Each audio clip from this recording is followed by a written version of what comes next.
Well, from corporate lobbyists using their influence in the halls of Congress to unlimited spending by super PACs, concerned voters are making big money in politics a big issue in this campaign. Throughout our series, audience members openly wondered if individual influence is lost amid this mountain of money. And the candidates varied on their opinions, as well as solutions. One of the things with me, somebody like me, I don't need money. I don't need anybody's money.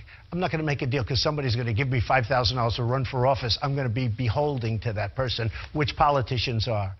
So I would propose a number of reforms to change that system. One, you serve one day in the House or Senate, either party from anywhere in the country, there's a lifetime ban on your ever being a lobbyist in Washington, D.C. Go home. If you don't win or if you don't run again, we don't want you to stay there because of who you know. We want you to go home to the constituents you're supposed to be representing. Yeah, I think special interests have, and money, has too much influence in Washington. One way of trying to fix it that I think would pass muster with the Supreme Court that I've been thinking about is that when we give out contracts, so let's say you come to government and we give you $1 billion contract. When you sign that contract, I think we could put limitations in the contract that says that you agree to limitations on using any of that money to lobby government for more money. A lot of people complain about the influence of big business when it comes to government. Given your former positions, does that offend you when you hear that, or do you agree with it because you've seen it? No, it's true. It's true.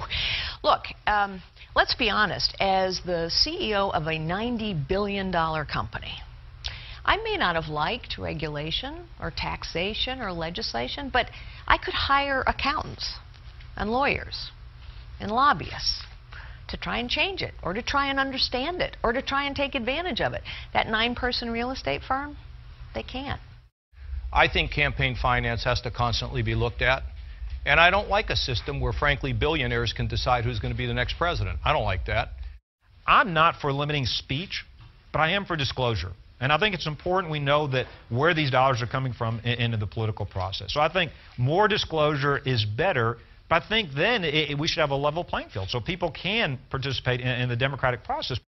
So the next president of the United States needs to get a commission of really smart people and find a way to create a constitutional amendment to limit the role of super PACs, because they're going to be like $100 million spent on races in New Hampshire.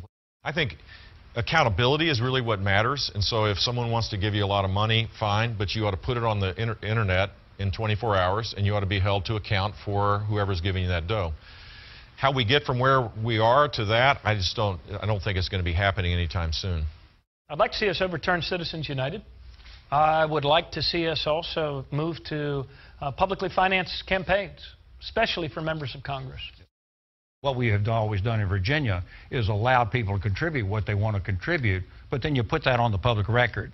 You put out there a full disclosure of who's giving, why they're giving, and the press has an opportunity to question that and to give that information to the public. I would appoint Supreme Court justices who understood that it's more important to protect a person's right to vote than a corporation's right to influence the election. And secondly, how do we move toward more public financing in our system? And thirdly, how do we get rid of Citizens United? I believe that as long as it's being disclosed, people have a right to participate in our political process, and that includes firms that have an interest, and that includes individuals that have an interest. Ultimately, I can tell you what I do. I tell everyone, especially those who want to donate to me, that people buy into my agenda. I don't buy into theirs. I don't think I'd go for a constitutional amendment, but I certainly would have justice. My appointments to the Supreme Court would take a view that there are limits on speech as far as campaign finance goes. I've always been a big civil libertarian, especially on First Amendment. But in this area, I think just the money that's coming into these campaigns, as you said, just is so enormous. So you're okay with Citizens United the way it stands? I don't think Citizens United is a big issue, to be honest with you. You know, it's not corporations that are doing this. It is individuals who are millionaires and billionaires who are directly influencing these elections. So right now, the current system with federal law, you have strict limits on how much can be given to a particular candidate. What that benefits are people who are already incumbents who have massive fundraising apparatuses. The people it hurts are challengers.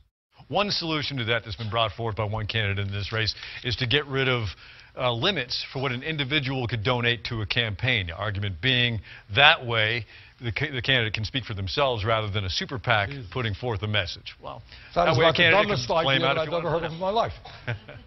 So what that means is we're giving the government over to the billionaires. So billionaires can now spend as much money as they want in their own elections. What about working class people? Do they have the right to run for office? So I think that is a dumb idea, and that is just the movement that I am fighting and fear.